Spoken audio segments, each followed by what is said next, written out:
Indian super ലീഗിലെ cool coach എന്ന് വിശേഷിപ്പിക്കപ്പെടുന്ന Manolo മാർക്കസിനെ ഇന്നലെ മുംബൈ സിറ്റിക്കെതിരെയുള്ള അവിശ്വസനീയമായിട്ടുള്ള പരാജയം വിളറി പിടിപ്പിച്ചു എന്നാണ് അന്നെൻ്റെ വാക്കുകളൊക്കെ കേൾക്കുമെന്ന് തോന്നുന്നത്.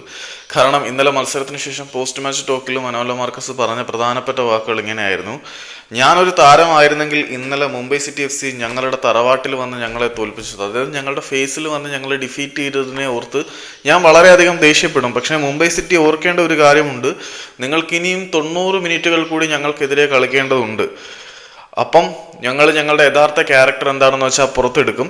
ആ സമയത്ത് അവസാനത്തെ ചിരി ആരുടേതാണെന്ന് നമുക്ക് കാണാം. ഞങ്ങൾക്കിനി 90 മിനിറ്റുകൾ അവരുടെ ഫേസിൽ, മുംബൈ സിറ്റിയുടെ സ്വർഗമെന്ന് വിശേഷിക്കപ്പെടുന്ന അന്തേരിയിലെ മുംബൈ ഫുട്ബോൾ അരീനയിൽ കളിക്കാനുണ്ട്.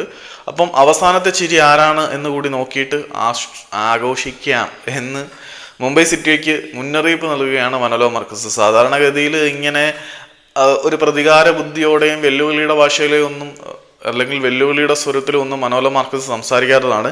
ഏതായാലും ഇന്നലെ 90 മിനിറ്റ് വരെയും വിജയിക്കും എന്ന് ഉറപ്പിച്ചു നിന്ന മനോലോ മാർക്കസിന്റെ പടയാളികളെ അവസാനത്തെ ഇഞ്ചുറി ടൈമിൽ 5 മിനിറ്റ് കൊണ്ട് മുംബൈ സിറ്റിയുടെ താരങ്ങളെടുത്ത് ഉടുത്ത് എയറിൽ കയറ്റി.